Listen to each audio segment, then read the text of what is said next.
Hey, how you doing? This is Bronx Brothers Motorcycles. On today's video, I'm going to show you how to properly wash your motorcycle. But more importantly, for those of you storing your motorcycle away for winter, this is the way it's done professionally. So let's get on with the video.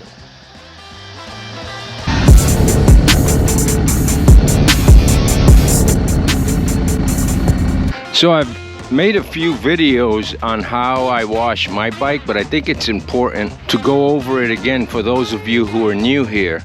So the first thing that needs to be done is it needs to be hosed off so that any loose soil can be washed off.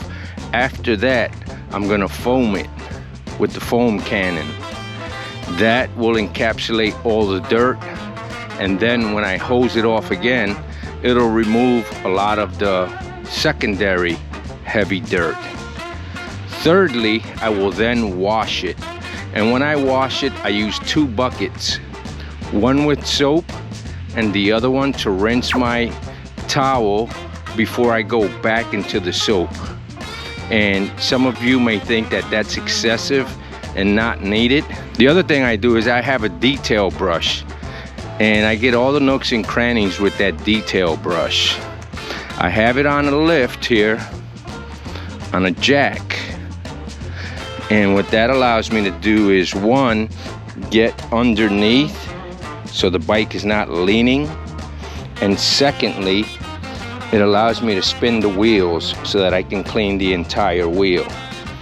So these are the areas that I'm saying that I can't get with a towel, but I can get with a detail brush. So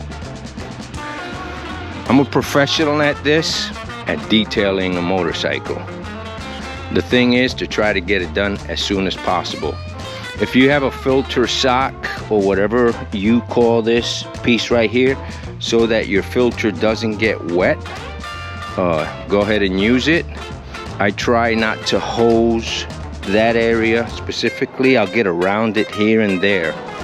And this bike is not going to be used for at least 24 hours. I have a dehumidifier in my garage, so the bike will be completely dry in 24 hours. That's my dehumidifier. And there you have it. So let me get with it. This dirt that you're seeing in all these bugs is the result of a 4-day trip that we made out to Tail of the Dragon and that general area right there, Cherahalla Skyway. We went into Tennessee. It's actually the area that was affected by the Hurricane Helene. We were there for 4 days riding through all those beautiful mountain roads that they have up that way. Now what you don't want to do ever is hit this with a dry rag. You never want to rub, I don't even rub chrome dry with a rag. It has to be soaking wet, and then you hit it with a towel with soap. But the other thing with that is I always use a brand new clean towel.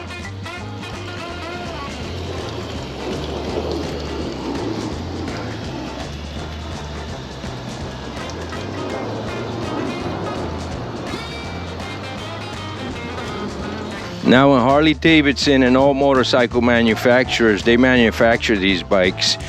They water seal them. When I do my gauges and everything, I do them from a distance. I don't put water pressure to the gauges and the radio. That radio is water resistant. The internals are not. So I have a plastic sheet that covers the bat wing inside, so that any water that happens to roll in there will first hit that plastic sheathing and roll down off the bottom. Those radios, if they get wet inside, and I'm talking about the Sony XAV-7000, they will get damaged. First phase of washing. Softening everything up. This softens all this. I have bird poop on here. I have mosquitoes. I have bugs. This is gonna soften everything up as well as get rid of any large debris so that it won't scratch when I hit it with the towel.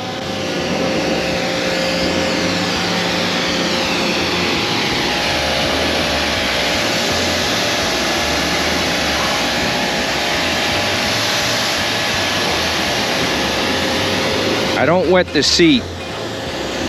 I wet it as little as possible. It's gonna get wet, but I try not to soak it.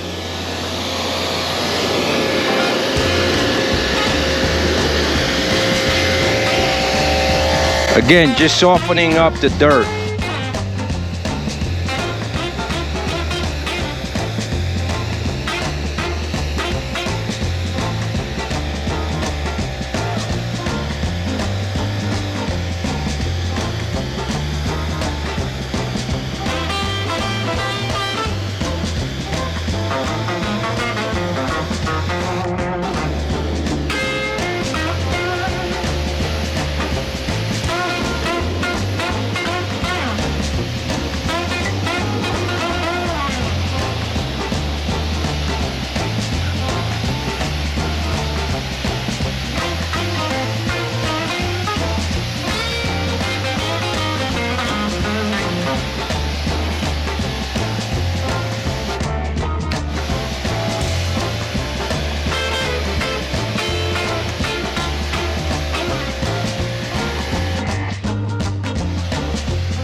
The idea with the spraying of the snow foam is to remove as much dirt as possible, the dirt that is stuck to the paint and chrome, so that when you wash your bike, when you actually use the washcloth on your bike, that dirt is not being rubbed around.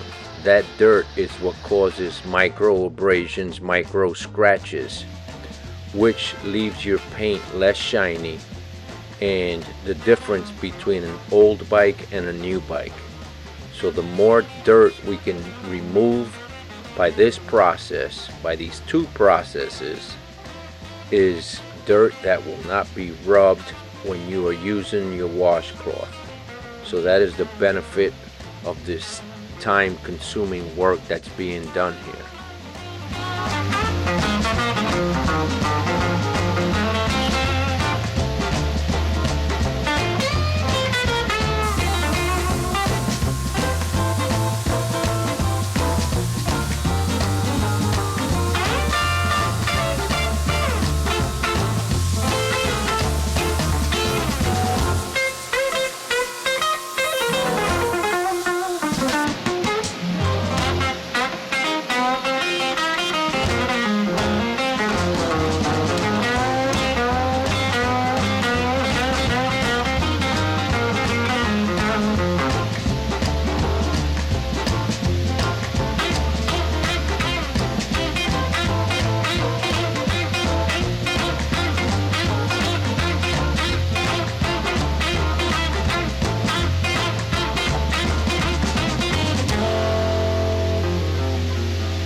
Now we must work quickly on the painted parts.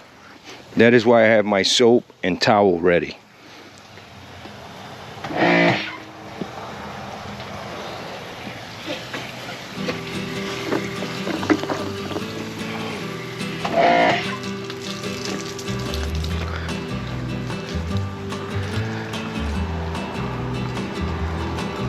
I'm not pressing down hard, I'm letting the towel do the work.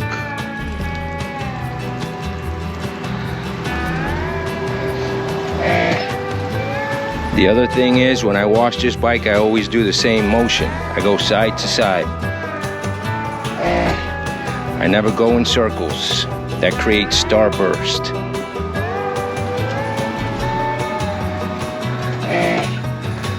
Turn your towel.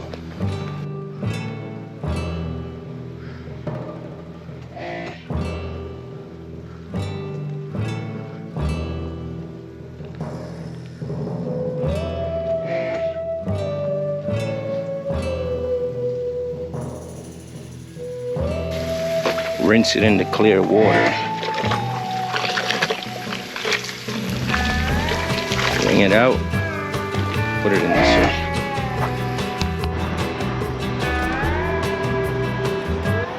soap. Okay, so here we are 2 hours later, and I think I finished. I hit the exhaust.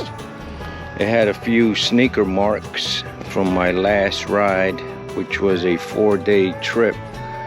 And it had a few burn marks from my sneaker.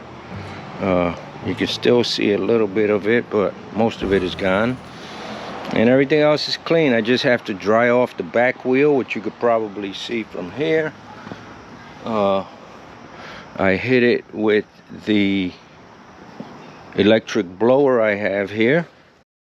Well, there you have it. This is the final product. I don't think I need to show you how to use a detail brush or wear, or how to use chrome polish.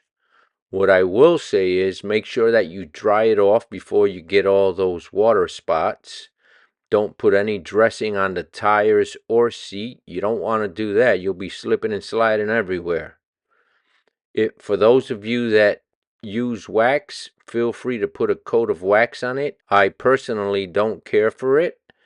I use a ceramic coating spray, and that protects it and it gives it a nice shine. And not only that, but it repels dirt because it's a slick finish. Anyhow, we've come to the end of the video. Thank you for hanging in there. For those of you who are new here, don't forget to subscribe. With that, I'm going to show you this dirty bucket of water, and I'm going to sign off. You all take care. Watch out with the crazy people on the roads, and I will catch you on the next one. Adios.